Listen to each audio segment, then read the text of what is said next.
the basic materials. Scott's Miracle Grow, yeah, it looks terrible. However, this could be a pivotal point. If you were anxious or a little aggressive, then this would be, well, the 57 would be the place with risking 7 points. So if it drops below this right here, then you know you'd get out. But this has a lot to run. 100 points, basically. It's dropped 100 points since April. So maybe the short sellers are done with this stock. I remember when we fell out of bed over here in June. That seemed like ages ago. But yeah.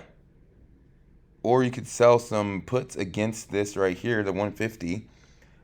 There's multiple different strategies you could apply here, but do not, or be very careful at the 150, and that would be the breaking point to get out at 150.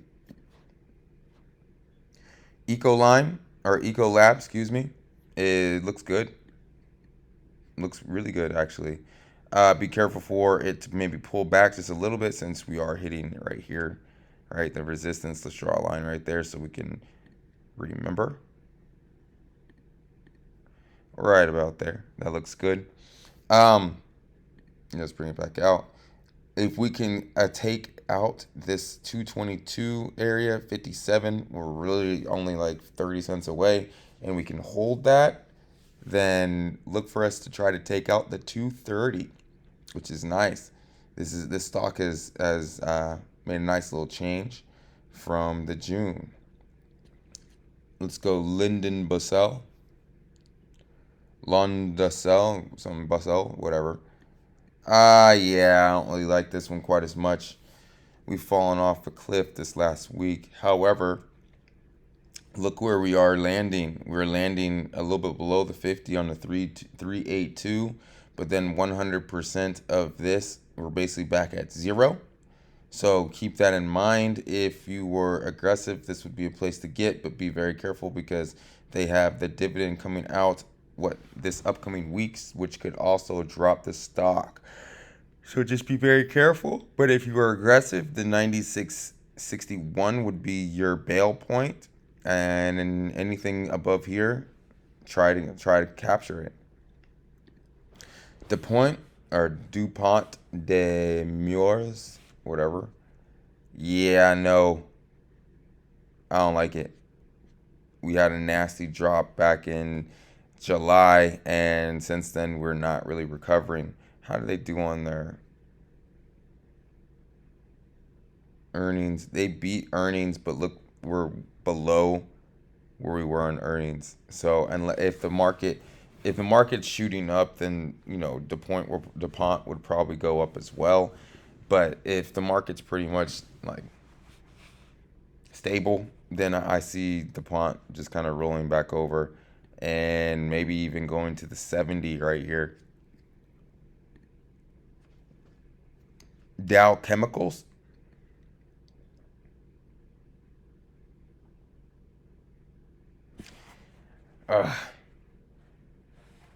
It's kind of like DuPont.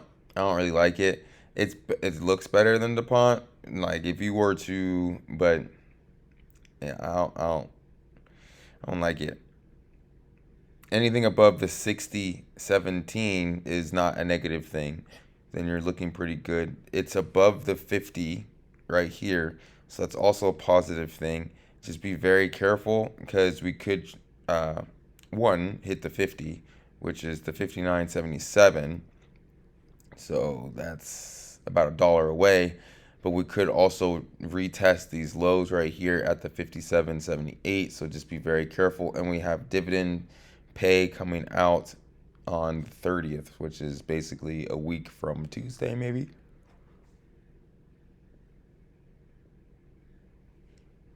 BASF, yeah.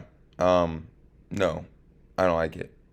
Again, this is a European stock, so it doesn't really tell us much of anything. I mean, it's had a decent run, so we're still above, but I would more like to see this above the 20. Again, with this stock, It doesn't have options either, so just be very careful. Rio Tinto. Oh man, that looks terrible. Absolutely horrendous. As you've been known, as this is very well known, this is a very big gapper. Right here, right here, right here, right here. A little bit of everywhere. So just be very careful for the gap. Um, yeah, this doesn't look very promising, right? But this does make sense because we had a massive dividend of $3.76 on the 12th, and it makes sense that it dropped right there. But then this last week, I would have liked to see it recover at least a little bit, but it has not. It has just got destroyed. So be very careful with that one. And if you look at their dividend, it's $3 more than before. So I wouldn't all the way say that's a very good thing. That could be an indication that they made a lot of money, or it could be an indication that they're trying to get the money out before they know that they're about to crater. So just keep an eye on Rio Tinto. International Paper. It's kind of in a nice little squeeze. I'd like to see what happens with this a little bit more as we are bouncing off this line of resistance, or we're getting rejected rather. We'll take a closer look above and then fail, but we are still strong, and we also are below the 50 of this big move. So that is also an indication that we might roll back over to the 57.27. So just keep that in mind. Mosaic does not look good. Oh, well, maybe. We bounce off this line, look below and fail. We're still above the July high or low. If you're aggressive, I would pull the trigger right here, knowing that 29.63, basically a dollar, is out of the question. Anything, if it drops a dollar, I'm gone. But you're risking a dollar to make what, maybe $3 or $4. So the risk is there, and the reward is there also. Sherwin-Williams on all cylinders, baby, all cylinders. I had a but that's, I don't even really know how to say that. Let's go from here. Oops, wrong one.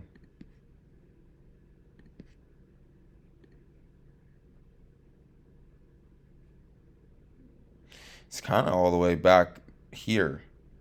And if you look at that, like, we are nowhere close to 50. So we're very strong. Nowhere close to the 6, this one either, the 618. Let's see if we can get a different number.